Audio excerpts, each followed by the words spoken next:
Some more drama last night. Theresa May still trying to get this draft agreement through Parliament. Just tell us what happened overnight. Good morning, Belle. That's right. After Theresa May lost her majority last year, she had to do a £1 billion deal with the DUP.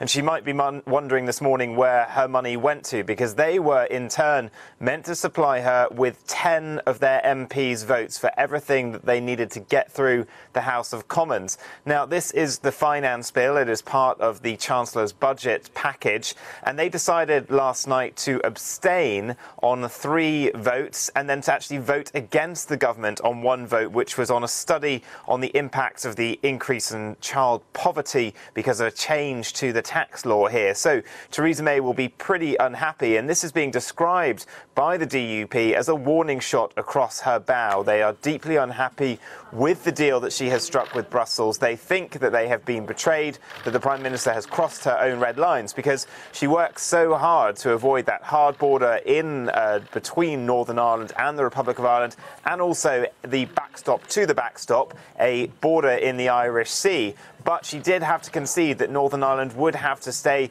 in a slightly greater alignment with the Republic of Ireland, which means it's slightly out of step with the rest of the UK. They are not happy about this, and their spokesman, Sammy Wilson, he was on TV last night saying it's because the government hasn't listened to them, it's because they feel they have broken this promise that they decided they needed to take this step. So it all means that Theresa May can no longer count on having an inbuilt majority in the House of Commons. And Vincent, she's also had to make concessions on publishing economic forecasts for Brexit, hasn't she?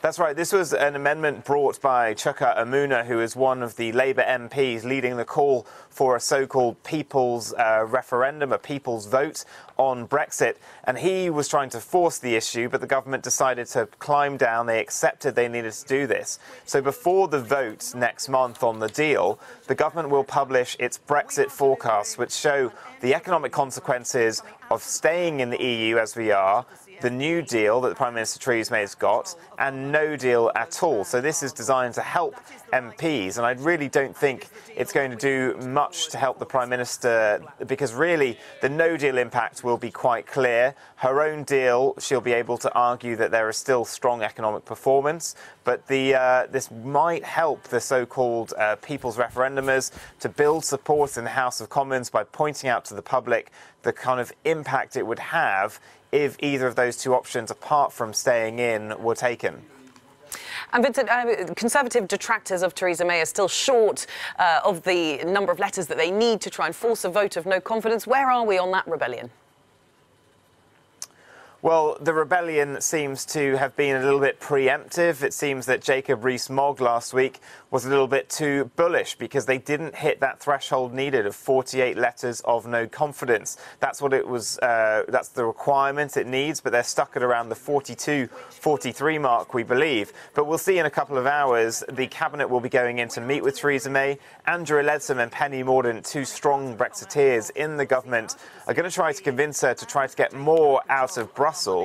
If they can't, they too, though, may walk, and that might lead to some more letters of no confidence being put in. So Theresa May definitely not in the clear yet.